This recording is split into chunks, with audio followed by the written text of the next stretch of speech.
Alright, so before we get to the lifting, and there's going to be plenty of lifting in this video, don't you worry, don't you fret your little eyeballs.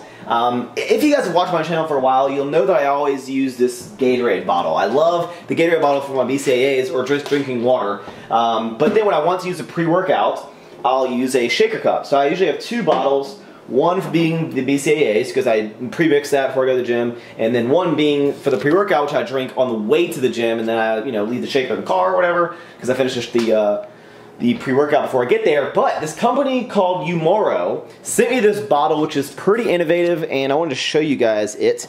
So what it is a shaker cup. It's a 20-ounce bottle right there.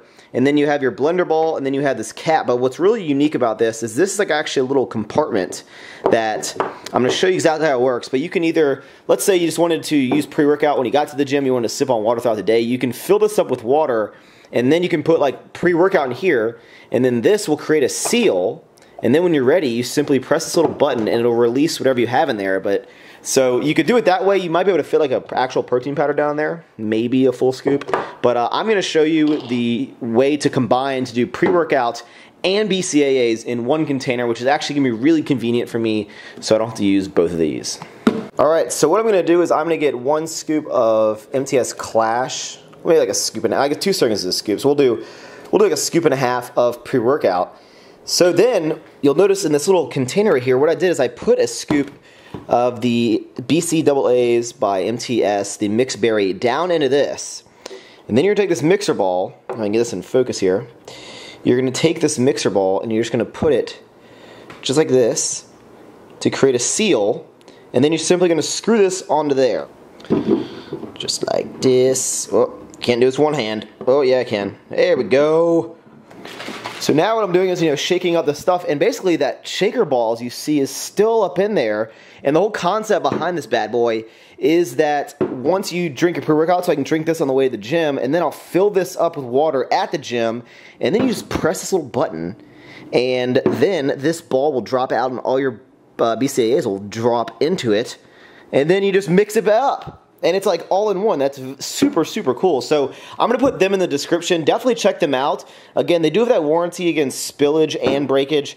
Really actually pretty cool. And I'm definitely going to use this in the future. You'll be seeing me use this a lot because it saves me the hassle of taking 2 bottles to the gym. And I'll show you where the ball drops out once I actually need the BCAAs.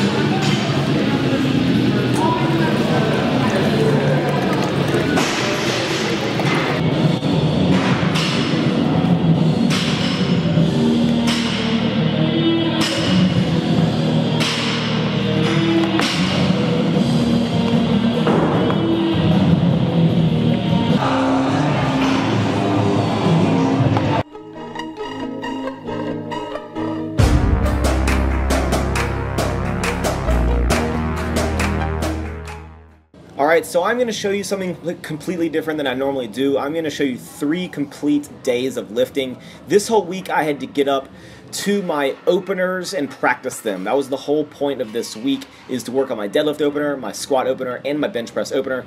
So, when you go into a meet, I'm about 2.5 weeks out. My meet is on December 13th. And you want to have an idea of what your openers are going to be, and I really do have a general guideline of what I want them to be, but those can change as you get closer to your meet. And then obviously you want to have a general idea of maybe what your second and third attempts are going to be, but I promise you those can definitely change, especially on the meet day, because depending how you pull, depending how you squat, depending how you bench press is going to change, how much strength you have, how much motivation you have. If you're doubting yourself, it all comes into play. So you can't go in there with concrete numbers. We want to have a general idea, and it's a good idea a couple weeks out to practice what your opener is going to be. Now, my first attempt on deadlift on competition day is hopefully going to be a 530-pound pull, which went extremely well this night. I'm going to let you watch all of the raw opening attempts completely with no commentary, so you can get the live vibe of it. So check out this 530-pound pull.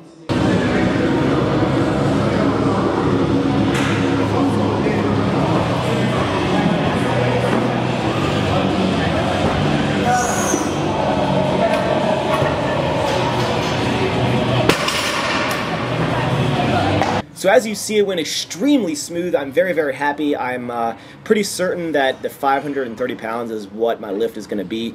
I'm honestly very satisfied with this programming that I've been doing, this conjugate system, because it really has worked on our weak points, and I honestly just think that I'm going to do well at this competition. So after that, we moved on to another day where I did squats. Now this day did not go as great as I wanted to. This is on a Friday, and honestly, first of all, I don't like this rack. If you'll notice how close my face is to that beam, it's a little harder to get set up. Now, you know, I can make excuses or whatever. Notice on this 315, look how the plates are shifting so much on the right. I didn't put a collar on, and they are just sliding all over the place. Now, my opening attempt on squat is going to be, the original idea was 405. Now, my pause PR of 405 went faster than tonight's 405 attempt. And you know, I don't know what it was. Maybe it was a Friday. Maybe I wasn't into it. Regardless, you know, this is going to change what I possibly can do for an opener. It's going to be around 400 pounds. I might drop down to maybe 395 pounds, but I definitely won't go below 390. And I won't go above 405. So watch this 405 attempt. You'll see that it definitely was a grinder, and I need to kind of get my mind right on actual competition day. So enjoy this clip, and we'll talk in a second.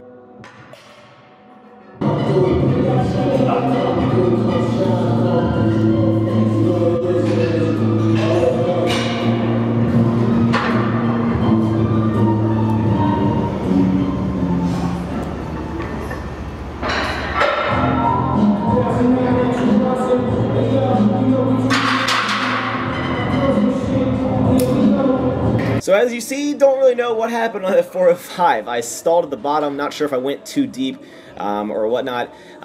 It followed that 405 attempt with some volume of about 300 and I think this is like 355. And then I had to go do 6 sets of single reps of 515 pounds, which you're seeing here, which definitely kicked my ass the rest of the night. And that's why if you saw my video where you notice my phone fell out of my pocket, if you watched my video the other day where I kind of showed you what I did at night, I didn't do anything this night because I was so tired from all these pulls. You know, getting up to in the 400s and then doing a whole bunch of deadlifts is not the most fun thing in the world. After these deadlifts, I'm going to show you my bench. My bench is honestly one of the things that I'm most satisfied with in terms of how my progress is going. My goal is to open up at a 260-pound bench press. Now, you're going to see this 260 in a second. The clips are going to start here. It flies up, I'm telling you. The 260-pound completely goes up so smoothly. I'm very satisfied with it. And some people may be like, oh, increase it. Go to 265, 270. But again, you want to conserve your strength. And, you know, your opener isn't the most important lift. Your opener is to establish, you know, what your numbers are going to be. But the third lift is what I'm really aiming for. So I want to save my strength. So enjoy this clip. Hope you enjoy the video and stick around for a little speech in my car.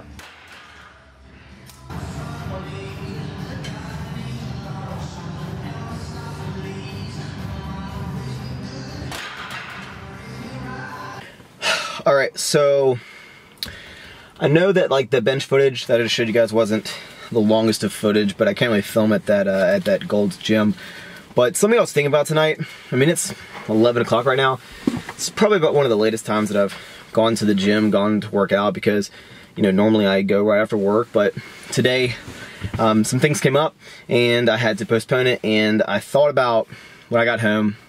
I was like, it's 9:30, I'm supposed to lift tonight. I had rest day yesterday, and I was like, let's go tomorrow. And then I thought about it, I'm like, what is that gonna do for me? Nothing. So I was like, get your stuff on, and let's go to the gym. Talking to myself there. But I was really thinking tonight, usually like when it's like late night and I'm driving, or I'm in the gym, there's no one in there, just having music in, it really makes me think about a lot of things. And something that came across my mind was, you know, I've been doing this YouTube thing for a year and a half now. Seriously, I guess a year and a half. You know, my channel started forever ago and I just uploaded, you know, single lifts to show my friends. But, you know, when I first started this channel, I was still very into lifting. And even when I was into lifting, my friends would give me a lot of crap for, you know, being so into the gym and being so, they thought I was really into myself, which I guess does, you know, does happen as you work out. But they really thought that my obsession with the gym and my obsession with fitness, and because they didn't do it. And when the people you hang out with don't do the same things you do, they might think what you're doing is stupid, or they might think of what you're doing is a waste of time. And everyone's gonna have their opinion, but you know, you're gonna come across a lot of people in your life, a lot of things in your life where it's not that necessarily others are trying to keep you down or put you down or prevent you from, you know, really achieving your success. It's the fact that they doubt you. They doubt you. And they use their own insecurities in that doubt.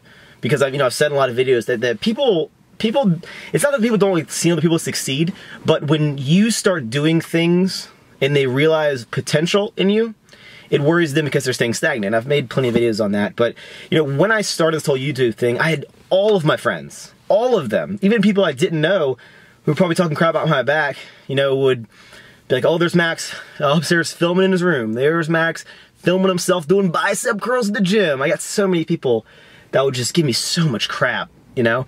And I kept like laughing it off, and it's because I wanted to do it. It wasn't for anyone else. It was for you guys, you know, but it was because I believed in myself. I was like, I see the bigger picture than what it is. It isn't just me making YouTube videos. That's not what I want to do. That's how I connect to people, but I want to do something much bigger. And I knew the end dream. Like, I knew the dream of doing something bigger, and I didn't know what it was, but I knew that putting myself out there was going to be the way to it. And getting all the negative attention and negative feedback from my friends, you know, doesn't help you, but as people start seeing you succeed in what you're trying, because they see you're driven at it, they see that you're motivated at it, and they see that you want to succeed. You know, I keep saying I made a lot of videos, but I do. But things may not take off in the beginning. Things may be very slow, significantly slower than what you even imagine, and sometimes that worries you and you don't continue. But I promise you, keep at it. And, you know, this YouTube thing, filming myself in the gym, filming myself, you know, working out, you know, there's been a lot of negative things that you guys don't even know about that has come because of my YouTube channel. A lot of drastic changes in my life because of this. But, and a lot of people would say, why didn't you just quit it? Idiot. Like, why don't you stop doing the thing that's making this happen? It's because I didn't want to. This is what I want to do. And when you find what you really want to do, you find what drives you and motivates you, and you stay on that success, that path to success, it doesn't matter what anything else happens, because you know what you're trying to do. And others may not see that. But I promise you guys, proving people wrong, the people that doubted you, is sometimes like the motivation you need to like seriously unlock the potential that you don't even know exists. Because it's not like, oh, I love proving people wrong, haha, you know, you were wrong. But it's a good feeling knowing when you're like, I'm really achieving what I set out to do, and I'm really, you know, it's happening. It's happening! But seriously, I promise you guys, stick with what you love, stick with what your dream is, and the same people that doubted you will be the exact same people that come up to you and ask for your help, and ask for your advice, and congratulate you. Because you stuck with it when everyone else thought you couldn't. Ever forward, guys.